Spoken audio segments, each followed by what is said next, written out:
இன்னைக்கு என்ன பார்க்க போறோம் சொல்லி பார்த்தோம்னா, ஒரு நேயரினுடைய கேள்விக்கான விடையைத்தான் பார்க்க போகிறோம். அந்த நேயர் என்ன கேட்டிருக்கார் அப்படின்னு சொல்லி பார்த்தோம்னா, கடவுளை வழிபடுவதை விட குருமார்களை வழிபடுவது அதிக நன்மை பயக்கும் என்று கேள்விப்பட்டேன். இது உண்மையா என்பதுதான் அவருடைய கேள்வியாக அமைந்திருக்கிறது.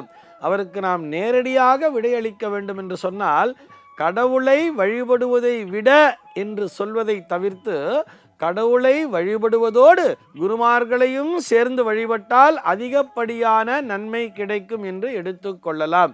ஏன்னு சொன்னோம்னா, குருவின் மூலமாகத்தான் நாம் கடவுளை பார்க்க வேண்டும். குரு வழிபாடு என்பதை எதற்காக என்று சொன்னால், அது கடவுளை அடைவதற்கு தானே, கடவுளை வழிபடுவதற்கு தானே.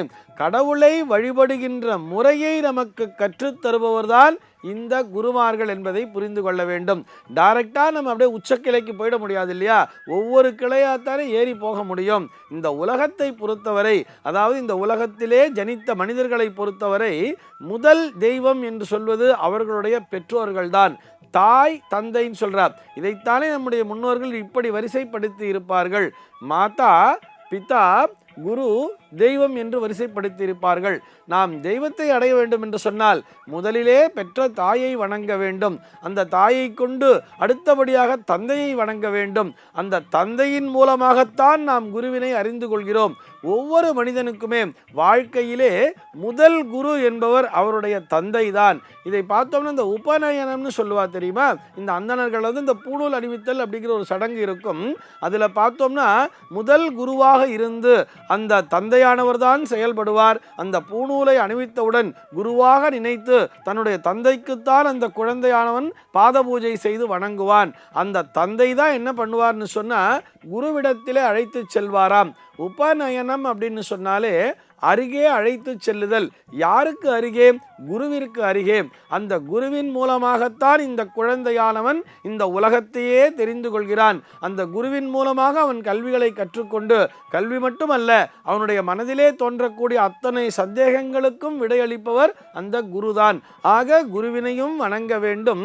அந்த குருவின் மூலமாகத்தான் நாம் இறைவனை அடைய முடியும் சொல்லி நம்முடைய சாத்திரமானது நமக்கு வலியுறுத்தி சொல்கிறது. அதைத்தான் எப்படி சொல்லியிருப்பா அப்படின்னு சொல்லி பார்த்தோம்னா, குருவருள் இருந்தால்தான் திருவருள் கிடைக்கும் அப்படின்னு சொல்லுவார். நேரடியாக திருவருளை நாம் அடைய முடியாது. நேரடியாக எல்லோராலும் அடைய முடியாது அப்படின்னு எடுத்துக்கலாம். இயற்கையிலேயே ஞானம் பெற்றவர்கள் மட்டும்தான், அதாவது இயற்கையாகவே அந்த சந்நியாச யோகத்தோடு பிறக்கிறார்கள் அல்லவா, அவர்களுக்கு மட்டும்தான் திருவருள் என்பது நேரடியாக கிடைக்கும். ஆனால் இந்த மற்ற எல்லோருக்குமே, பொதுவாக இந்த உலகத்திலே வாழக்கூடிய அனைவருக்குமே குருவின் மூலமாகத்தான், குருவருள் என்பது இருந்தால்தான் அந்த திருவருள் என்பதும் கிடைக்கும். குருவின் மூலமாகத்தான் நாம் கடவுளை அடைய முடியும் என்றுதான் நம்முடைய சாஸ்திரமானது நமக்கு வழிகாட்டுகிறது.